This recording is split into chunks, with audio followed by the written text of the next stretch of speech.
Hi everyone, thank you for clicking on this video. Today we're going to be talking about The Overnight, a interesting movie that I think you should go in blind before you know literally anything about this. Don't look at the poster, don't watch the rest of this video, watch this movie and then comment down below what you think. And if you have already seen this this movie, let me know what you think about this movie down below in the comments. Let's start a discussion. So right off the bat, I want to highlight that this movie is a thriller movie far and through. It is a mystery movie, to be accurate. This movie has a lot of drama and relationship dynamics that make the viewing experience that of a mystery. And I think that's something very special. I think mystery movies, for me, is a genre that I really, really enjoy. And honestly, I think that a lot of people would enjoy this movie just going in blind to it. I would recommend this movie to someone my age, early 20-year-old, 30-year-olds, millennials, Gen X.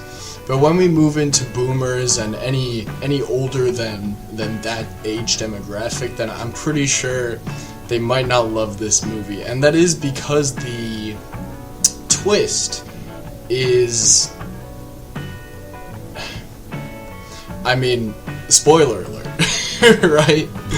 Like, the twist is good, in my opinion, but I think that it would be a little misunderstood or just misconstrued.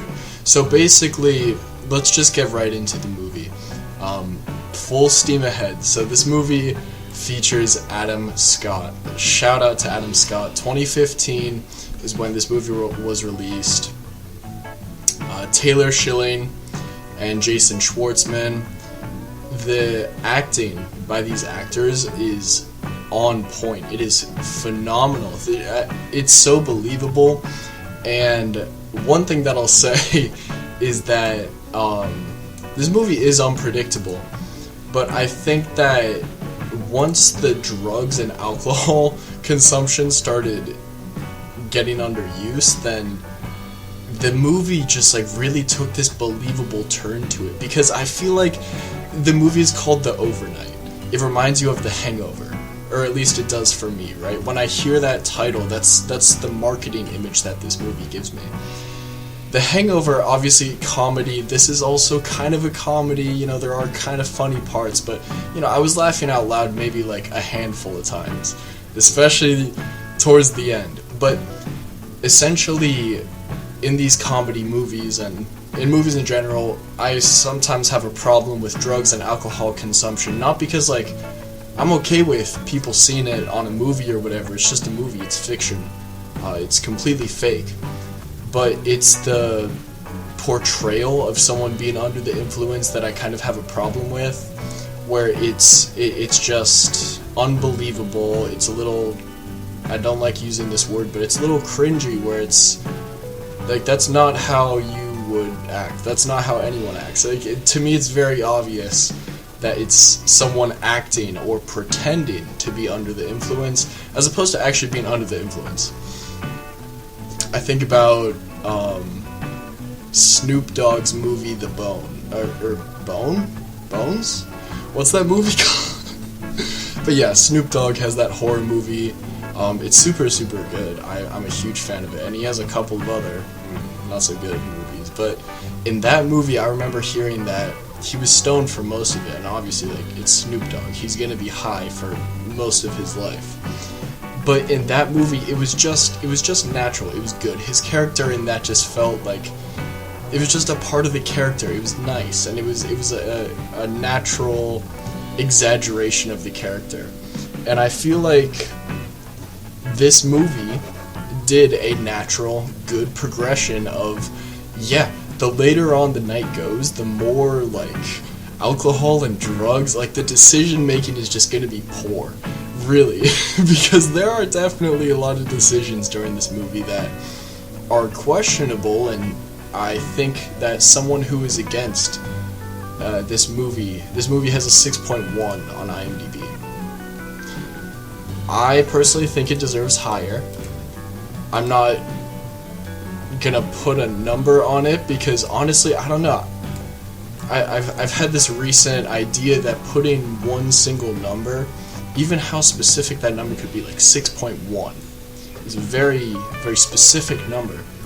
That can't capture the entire course of a movie. Like, there are ups and downs in the entire movie, and then there are different, it depends how you feel when you watch the movie, so you might feel a different way on different days. Essentially, it all just depends on how you feel when you're watching the movie. So it can really, really fluctuate. That's why I'm not going to give this any single score. I just think that this is a good movie. It's not perfect. It's good though. No movie is perfect, but this is just fine. I think you should put this on if you're craving a comedy, a mystery, an easy watch, a funny watch. There was some, again, I don't like saying this word, but there was some cringe where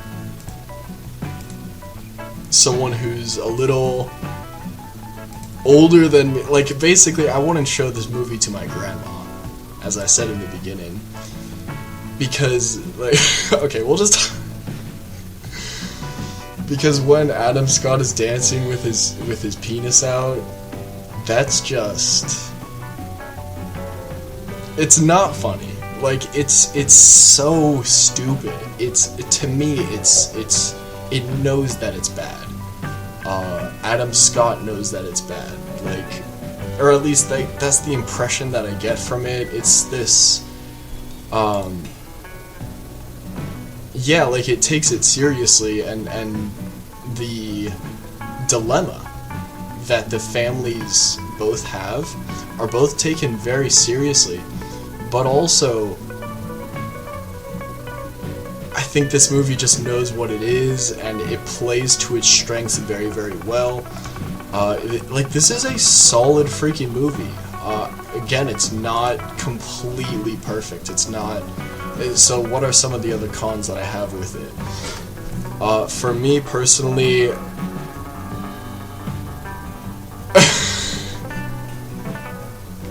just thinking about the ending. Listen, about the very, very ending. The last scene where they see each other at the park and then it just kind of zooms out, right? Whatever. That's how the movie ends, right? It's literally just zooming out on the camera, right? Yeah, they see each other at the park, and you know, it's kind of a little bit awkward, but they're Jason Schwartzman's couple, the pair of them, they are going to therapy, and again, it's like that natural progression where it's like these people feel like humans, man. These characters feel like humans. It feels like you move to a new city, you know, and it's that first night in the city that you're living in as well. Me personally, I just moved to Atlanta last year, about 8 months ago. And at least within the first month of me moving to this first big city that I've lived in my entire life, there were just interactions where I found myself just kind of like, what? And the decision-making, the poor decision-making, I think, is kind of like something that is mixed. It's both a pro and a con, because as I said, like, it makes sense. At least to me, I rock with it. I vibe with it. But I get it. You know, like, how do they just continue to go on with the night, and like all of this just happens in one night, and the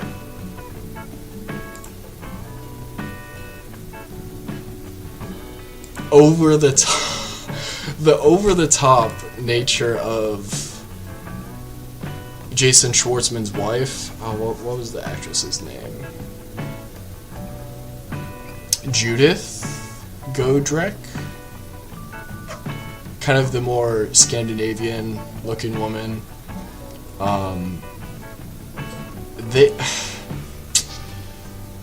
the flirting was very over the top, and for me, like, if I was Adam Scott sitting next to this woman, I would say, listen, and this movie has the built-in defense of, oh, he was just drunk. Everyone was just high. They were just crossfaded the entire time. Okay, fair. But if I was Adam Scott in that situation, I would literally say, okay, yep, let's... And then, not only, like, when Adam Scott and Jason Schwartzman are looking at the butthole paintings, he's like, hey, do you want to take some photos on my camera? How did the wife walk in on that? And then, like,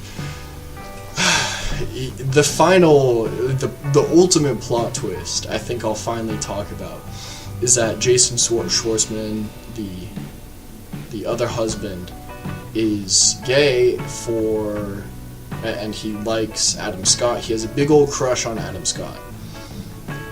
And that's cool and all, but honestly, like, this is just a movie about, like, a polyamorous couple, you know? This is the most queer-friendly movie for 2015. You know what I mean? Like...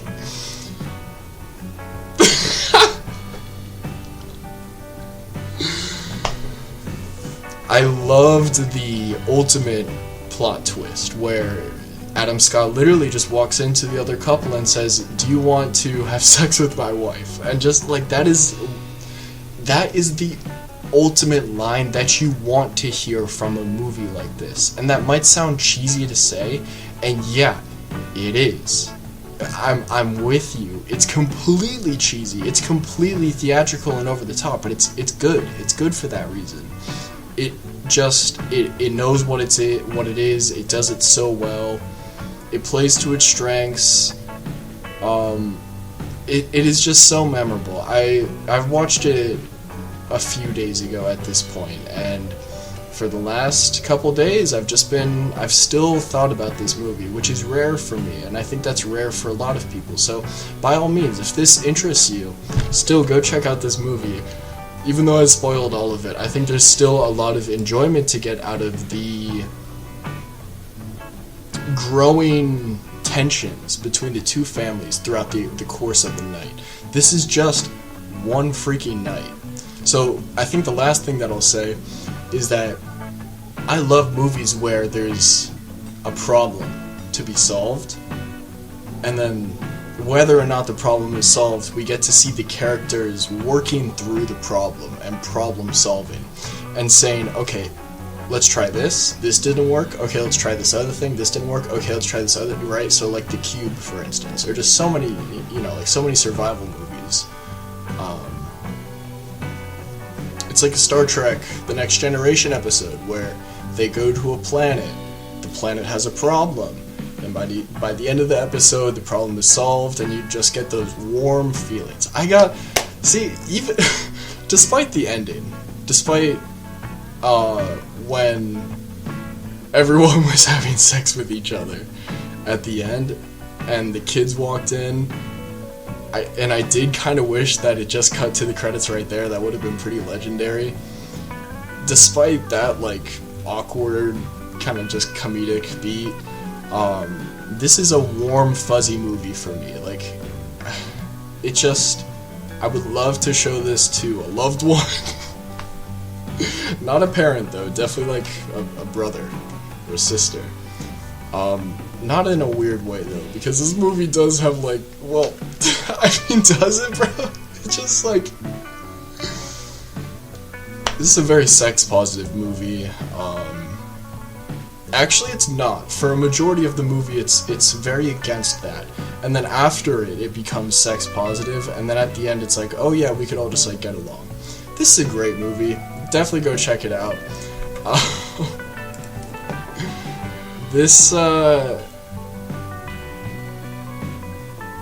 The introduction of Jason Schwartzman was completely legendary.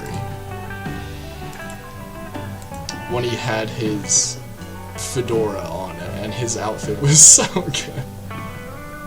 Like, this just feels like coherence to me, where it is that problem being solved, and it's solved at the end of the day.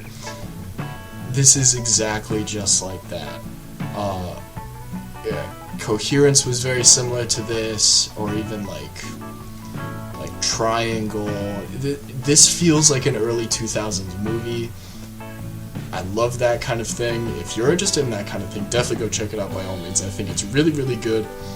And that's about all I have to say about it. Genuinely, I recommend this. I don't highly recommend it. You know, don't push it to the top of your watch list. I'm not gonna promise great things from this, but listen, it's a damn good watch. I think you should check it out. Let me know what you think down below in the comments.